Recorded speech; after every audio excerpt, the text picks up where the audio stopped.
Hello everyone, আশা করি সবাই ভালো আছো।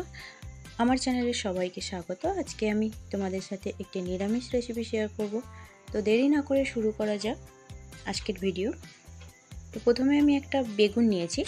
এই বেগুনটাকে লম্বা লম্বা করে কেটে নিয়েছি, এইভাবে তোমরা দেখতেই পাচ্ছ। আর বেগুনে সামান্য নুন আর হলুদ দিয়ে ভালো করে মাখিয়ে নিয়েছি। কড়াই বসিয়ে দিয়েছি, আর কড়াইটা গরম হয়ে গেলে তাতে কিছুটা তেল দিয়ে দিলাম। এবারে বেগুনগুলো যেগুলো নুন হলুদ মাখিয়ে রেখেছিলাম সেগুলোকে কড়াইতে দিয়ে দেব।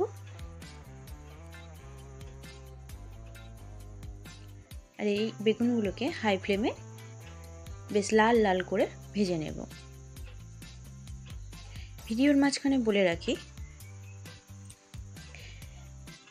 আমার চ্যানেলে যারা নতুন তারা পাশে থাকো আর চ্যানেলটিকে সাবস্ক্রাইব করো, ভালো লাগলে লাইক করো আর শেয়ার করো।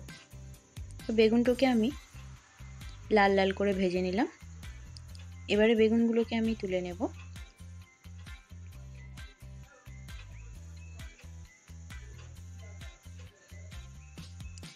এবার ওই তেলে আমি দিয়ে দিলাম একটা শুকনো লঙ্কা আর কিছুটা জিরে ফোড়নে দিয়ে দিলাম। জিরেটা ভাজা ভাজা হয়ে গেলে ওতে দিয়ে দেব সামান্য পরিমাণ 1 চামচ পরিমাণ আদা বাটা।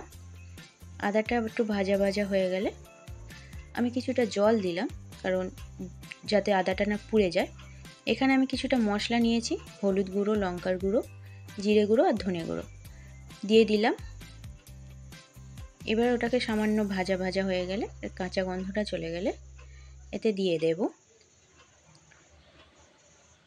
সামান্য পরিমাণে টমেটো সস। টমেটো সসটা ভালো করে নাড়িয়ে চাড়িয়ে দিয়ে দেব সামান্য জল।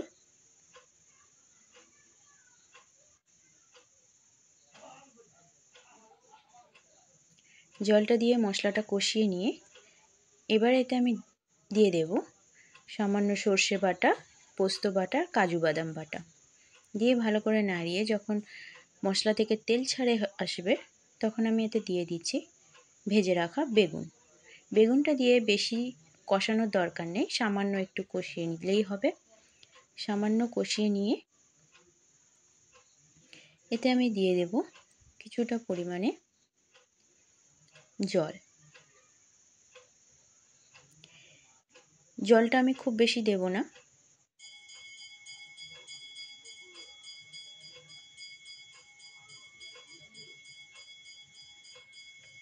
কারণ এটা একটু গ্রেভি গ্রেভি হবে, মানে এটা বেশি ঝোল ঝোল হবে না, একটু গ্রেভি থাকবে।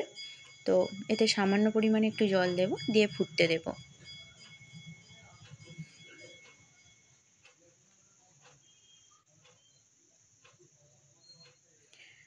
ফুটে উঠলে আমি এতে দিয়ে দিলাম সামান্য নুন আর সামান্য চিনি।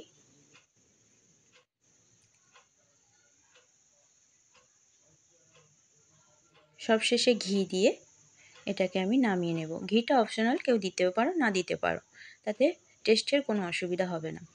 আমার ঘি ভালো লাগে সব তরকারি, তাই দিলাম। তো আজকে আমার রেসিপিটা এরকম। কেমন লাগলো কমেন্টে অবশ্যই জানাবে।